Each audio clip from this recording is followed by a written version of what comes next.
के देखे पियावा के तोहरा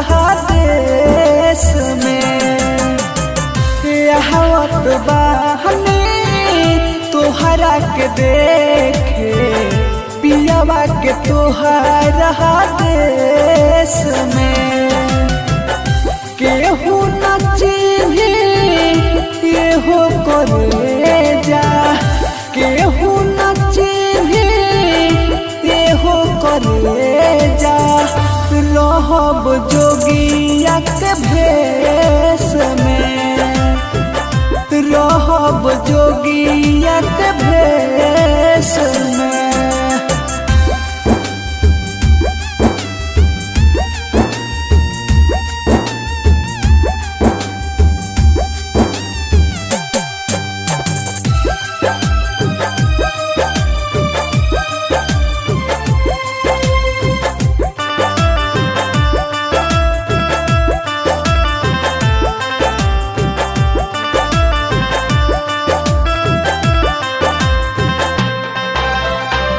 जोहिया से गइल बारू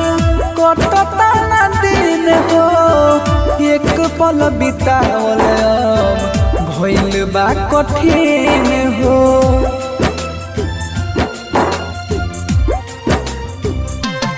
ओहो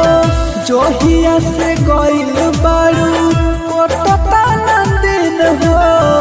एक पल बितावल भइल बा कठिन हो गहिलो तो दूर हो भइली मजबूर हो रहता जीवा कलेस में गहिलो तो दूर हो भइली मजबूर हो रहता जीवा कलेस में केहू न चिन्ही एहो करे जा केहू न चिन्ही एहो करे जा रहब जोगिया के भेष में रहब जोगिया के भेष में। मिक्स बार पल्लवी रिकॉर्डिंग स्टूडियो मठिया मोड़।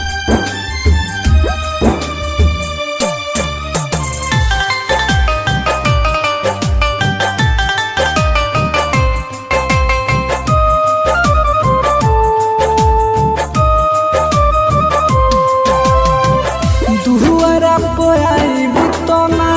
मुहावा लुकई हो कौनो बहाना करके मिल जाने हो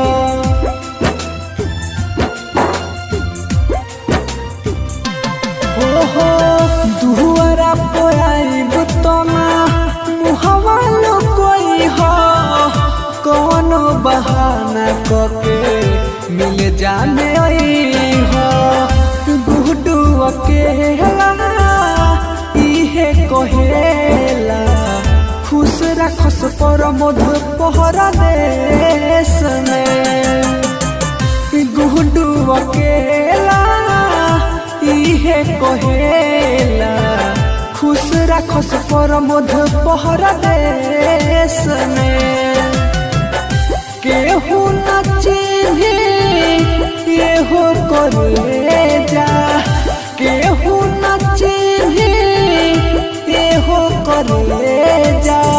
रहब जोगिया के भेष में रहब जोगिया के भेष में आवत बानी तोहरा के देखे पियावा के तोहरा देश में केहू न चिन्ही एहो करे जा केहू न चिन्ही एहो करे जा रहब जोगिया के भेष में रहब जोगिया के भेष में।